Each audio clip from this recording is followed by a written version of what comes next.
bones, not necessarily fat, they're just big boned, yeah, really, really tall. But I wanted to ask and stop on this issue. Like in America, there are lots of people who are obese and big. What do you think is the issue? Is it about the country or it's about personal choices?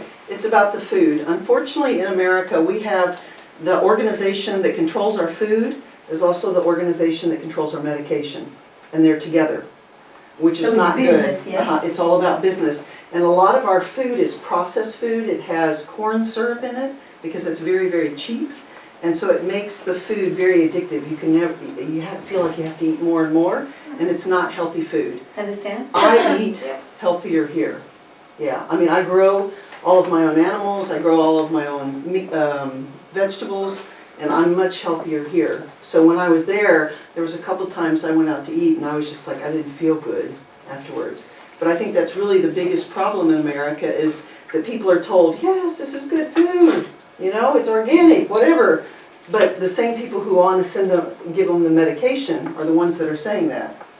You know, so there's a conflict of interest there. Yeah, and if you think, because I was there and I gained pounds, which means kilograms in Ukrainian language, and it's very easy to put on weight even in a couple of months there. And if you think I'm joking, I'm not joking. Yeah. So, and I had experience because I wasn't there once. So my first trip, in terms of, you know, like losing weight failed. I put on lots of weight, but I should tell you that I took this into consideration. And my second journey, I took lots of stuff from Ukraine and buckwheat and lots of organic food. And kind of it depended on my choices because, you know, when I studied at California University, every break they suggested us pizza, donuts, all this food, cupcakes, really cheap in the US, really cheap. Like it's not expensive. Some of this is even cheaper than here, but you understand, according to the salary they have, it's super cheap. Because their salary in dollars, our salary in hryvnia, and you know the rate. But you think, oh, I eat the slice of pizza today, nothing will happen. Oh, I eat donut tomorrow, nothing will happen. And then in 1 year, you will gain plus 20 kilograms. It's easily. I have English students that I taught here that now live in America, and they've talked about that struggle. You know, and you can go to an organic grocery store, but you pay a lot more. So you have to be very, very careful about your choices when you're there with food. So for real, like my first experience from the US, I really loved the country. It was like for me like on another planet. Because really, I do suggest you to visit the US and maybe leave later on, like it's your decision. But in terms of meal, you really need to be concerned because you think you look really slim, nothing would happen with you, believe me, can happen. And then it will be the struggle. And then as Laura told you that they add this corn syrup and many other stuff, because you understand it's capitalistic country. So they're a rich country and they know how to make money. And they know how to make money on everything. So like Laura mentioned that about pharmaceutical companies and food companies, they're together. So watch out when you go there. Yeah, because it's not only how you look, it's heart disease, it's like, you know, diabetes, high blood pressure. Yeah, but the other thing in America is that you have your responsibility. Yes. You make your choices and you're responsible for your choices. Whereas here in Ukraine, it's like you get upset at the government. Why did they not tell us? You know, why didn't they protect us? Because here you tend to put the responsibility on the business or on the government. In America, it's on every single person. So it's a big difference. Okay, so here one of the things we did is tie-dye, which means you take rubber bands and you put it around and then you put dye on it. Oh, we will do this in the camp, yeah? Yeah. Not at my house. When we will be in my house. And it's very messy? Yes, you want to do it outside. Yeah. And then you got to wear gloves. You want to do it outside, yes? Yes, we can do it outside. Yeah, we can do this, yeah? Yes. Okay, good. So I don't know if you have the supplies here, but what they did is we made masks. Wow. Yeah. And they made me some Ukrainian masks. You see the blue and yellow? Those are masks that they made. That's really creative, I should admit. Yeah. They made some t-shirts and things like that. Yeah. So that's something that we did there with my grandson. Yeah, it's weird, like in a relaxed atmosphere. Everybody can get a cup of tea.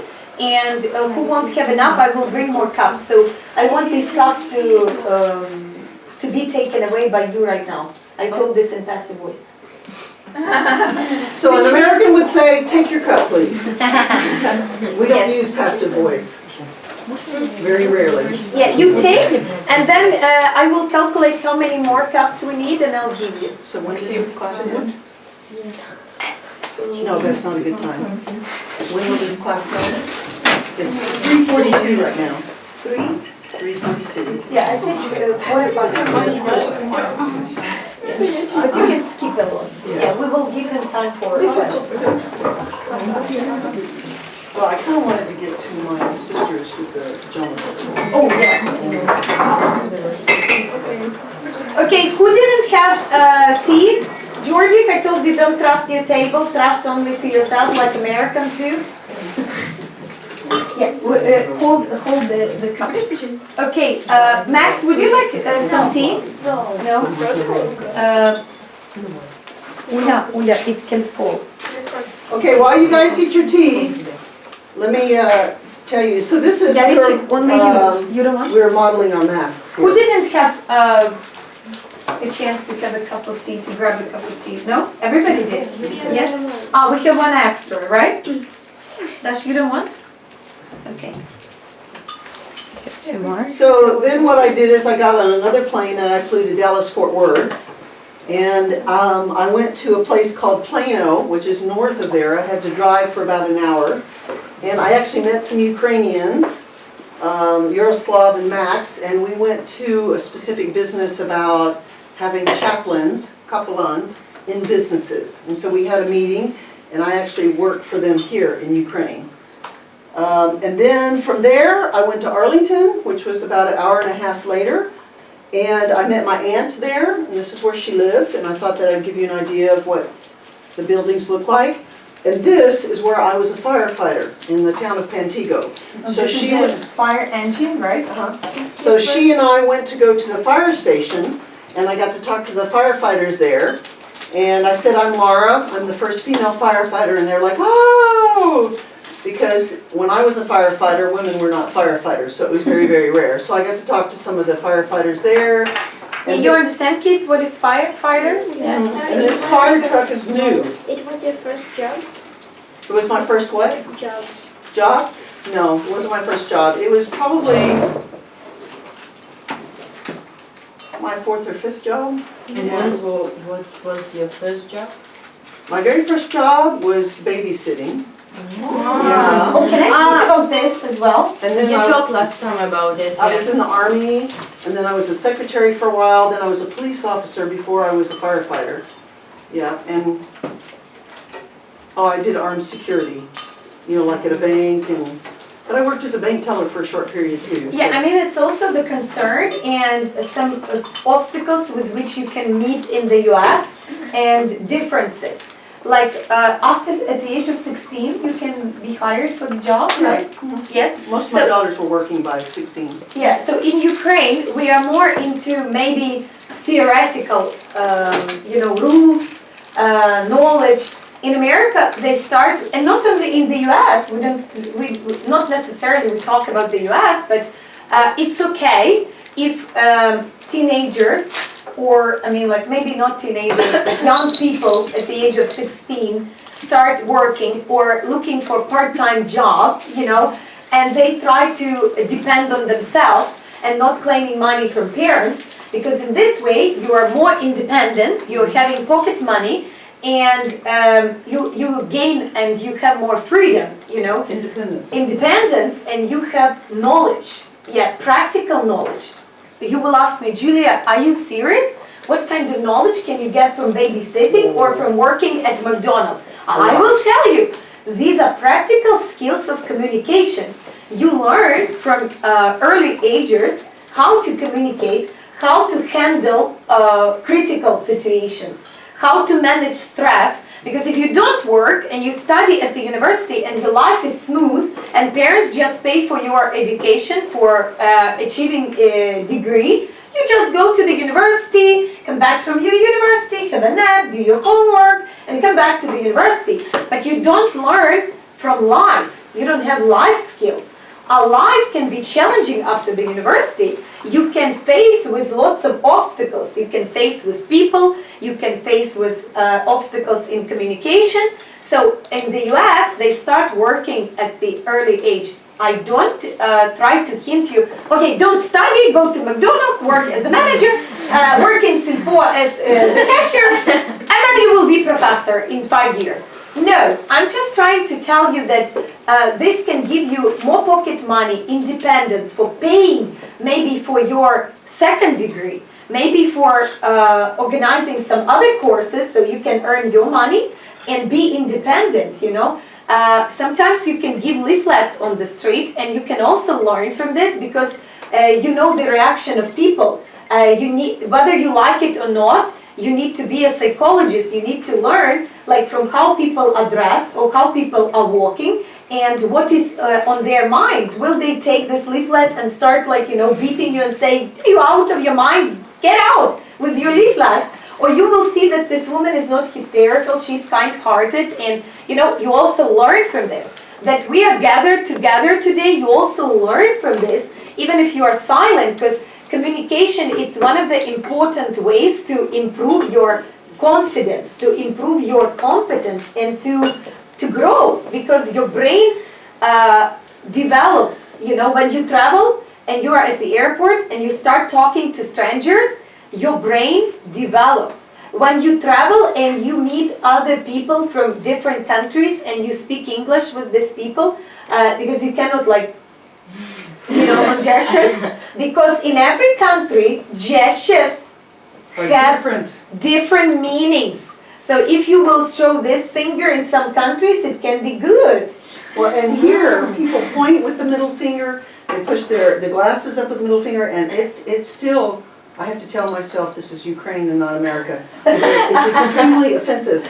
But when we speak with our hands, if somebody's ears don't work, this is toilet, this is the letter T, You see, this is toys. And you can see a lot of my childhood pictures, I do this. And when we first moved here, my husband was constantly hitting my hand saying, don't do that, don't do that. Because, you know, here it's something very, very bad. Not very bad. In America, you can say, okay. You can say, okay. You know, but in some countries, this is as bad as the middle finger or as this, you know. So Gestures won't help. yeah, you have to be very, very careful with gestures. Yes, Yeah. you have to learn English and communicate international language. So with my aunt, I went to my old fire station, and then I went down to Granbury where I saw some friends. I went to their church there. I spoke to a small group. We played dominoes. This is my friend who takes me shopping. I do not like shopping. Do you like domino game in the US? Yes, we play lots of Mexican train dominoes. I played Mexican train dominoes in Texas, in California, in Tennessee, and I forget where else, one other place. And the other day you played here with kids at the camp. Yes, yeah. A couple years ago, Yes, yeah. a couple of years ago. And Lilia was there. So people donate a lot of things to us. They buy us a lot of things because they understand that we don't have the money for it. Yeah. So I didn't spend that much money in America, but people, they know that we can't do it, so that they buy. And I sent lots of boxes. We're still getting boxes through Novaya Poshta. Yeah. So from there, I flew on a plane to Collierville, Tennessee, which is right outside Memphis. And this is where I met my family. Okay. And at my parents' house, we did some gardening work. We replaced some of the shrubs. Our family likes to do things together. Some very beautiful plants. Then we went to my mother's church, my mother and father's church for Easter. So it was the first Easter, probably in 20 years, that my sisters and I and my mom and dad were together. It's the first time in 7 years my sisters and I have been together. Since 2012 was the last time that we were together. Now the last time I went to America, I saw this sister, and then I went to see this sister, and then went to see this sister. But here, all four of us were together. Yes. Yeah, I'm trying not to be annoying, but the thing is that yes, very. Yeah, the thing is that in Ukraine, maybe it will be interesting for kids. Some of our kids might not leave the nest, you know, till the age of 40, 50, you know, but in the US, I'm telling you. My kids, Yes. 18. You know, everybody tell me, oh my gosh, you have boys, you need to have a girl because boys leave the nest at the early age and they just stick to their family and kind of they're out of the family. Thanks God, you know. So, but it's not always the truth for Ukrainian families. Well, sometimes in America, people leave and then they come back in their 30s, and we kind of have a joke about that. It's, oh, my adult child is back. Yeah, but Yeah. usually it's not common, right? No, it's not. So common. kids are out of the family and it's okay. We have a very good relationship. We keep in contact a lot, but yeah, you don't live with your parents. Yeah, If but you that's live why with you your have a good parents and you're an relationship. adult, then people are going to start to say, "What's wrong with you?" Yeah, but kind of you're not so successful, you don't Yeah. have the job, Yeah, right? you could maybe go back because maybe your mother is sick, and people would say that I'm living with my parents because my parents are very elderly and they need help. They would tell you that. But if they just said I'm living with my parents, it's like, It's also the same thing, there's differences for us, only girls have cats. So here, a lot of my male students will say, I'll ask them, do you have pets? And they'll say, I have a cat. In America, a man who has a cat is kind of like strange. Because men have dogs, you know, so there's big differences in culture about everything. So Nastya, when are you planning to leave your mom? At what age? Hold your table. At the 16? Yes. Oh, no, okay. Now, Even earlier than America? my kids started working at 16, but they didn't leave until they were 18. Yeah. But in some places, like my sister, she lives in South Dakota, her kids started working at 14 part-time. When I went through the university, it's very expensive, and my father said, I will not help you. And he didn't do that to be mean, he did it so that I would work through, I had 3 different jobs while I went through the university. But it helped me understand a lot of things, like electricity is not free, you know, water is not free, money does not grow on trees, you have to learn how to budget. You know, and they were there to help me understand all of that, but I lived on my own because and my dad, before he taught me how to drive a car, I had to change the oil and I had to change the tire because my father did not want his daughters to be victims of mechanics. So he taught us a lot about the cars, you know, so again, our culture is all about being independent. It's not about being a victim, about having to wait and rely on somebody else, but it's being able to do things on your own. So I kind of want to speed through some of this because I've got this is one of my nieces, my dad and my sister. We have a lot of outdoor patio space that we often make very beautiful in America where we can spend time. And then from there I drove to Franklin. I used my sister's car and I drove across the state to Franklin and I met my friend Luann. She and her husband lived here in Ukraine for a number of years and they moved back. He's a very famous songwriter. But she and I got to have Chinese together, and then I drove from there up to Missouri, and I saw, down here in Poplar Bluff, and I saw a couple, they were in our wedding. Okay, so he was my husband's best man, and she was my bridesmaid. And so these are longtime friends for us. They also have a rehabilitation center there, and they work with the homeless. So I got to meet them, and then speak in their church as well. Yeah, can I also raise this topic? I'm so sorry, I beg your pardon. Yeah, so kind of in Ukraine, it's not so common to help other people. Like I wanted to... Well, no, some of that's not true. Here, people give advice, even if you don't want advice. You know? So you sneeze on the marshrutka or you sneeze on the tramway, the babushkas, they're going to tell you what you need to do. Okay, so you're very helpful in that way, but if a drunk falls down, everybody stands back and watches. So it's very different. Yeah, I can't disagree with you more, yes. But kind of in America, when I lived in the US, I was really wondering, and I learned from you and from people from your country that in order to be independent and be happy and understand that you have more than other people, you need to donate. You need to give, you need to be aware to give than receive. Of charity. And when you give, kind of it's such a rejoice that you understand, oh wow, you know, I gave them, so which means I don't need it and I have more. Or I'm like, you know, such a person who has like a lot. I mean, like, even if materially you don't have so much, but if you give, like, subconsciously, you understand, wow, I gave this to homeless, or I gave this to, I don't know, the student who has no father or mother, or or to the orphans, and then you understand that you help someone and you have this good feeling. Do you remember the last time you helped someone? It's not included cheating and cribs and giving your home assignment, like, yeah, it's not help. Vice versa, in America, Laura can prove that You will get kicked out of school. you will be expelled, 100%. And both of you, because if you cheat and the partner or the other person allows it to do, he is stealing possibility or your chance to be smart. So both of you will be punished. Do you get it? So if you give to cheat and if you cheat, both of you, so if you have the same essays, similar essays, no one is going to listen to you. Oh my God, I wrote it, George, not you, Georgie. You're a very smart child. George is a copycat, No one will listen to you. Both you and George, not you, will be expelled from the school. Yep.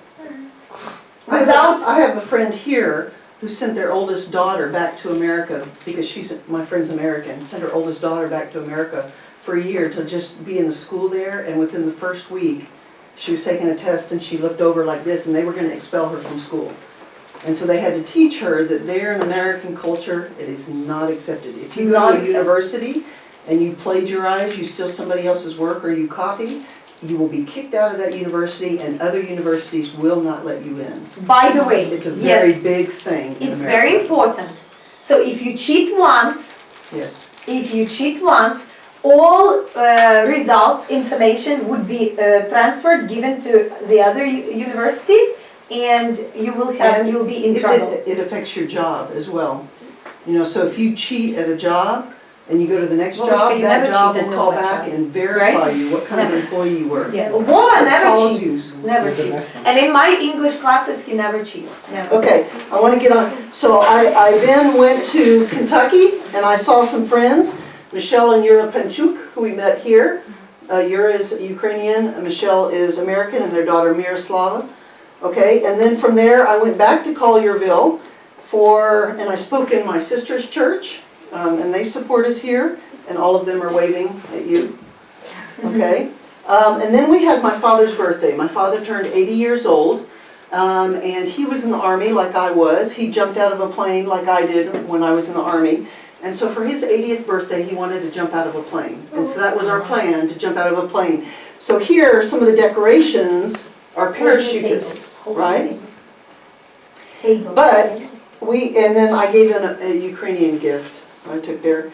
But we sat around and ate lots of food and everything. But when we played games, we went to go jump. Oh, it's like a birthday party? You play games? We played games. We had the same puzzle, 2 different teams, and whoever finished the puzzle first wins. My family plays lots of games. You see, Dad had bucket list. Yeah. Kids, you know what is bucket list? Yes. Yes, you also have your bucket list. So unfortunately, there was very high winds for the whole week, and we were not able to jump. So my dad was very, very sad. I don't know, maybe we'll try when I go back to America again. We'll try and jump again. Try to have your bucket list for the summer, and I will try to make your dreams come true during the summer camp, okay? And this is just pictures of my mom cooked me my favorite meal that she did. Me, after I went to the sports gym with my father, he goes 2 or 3 times a week. With my mom sitting on the porch, just a lot of different pictures there. My sisters and I, when we took walks. And we try and recreate pictures. The kind of picture that we took when we were younger, we take here. So this picture down here is 2012, and this picture is 2021.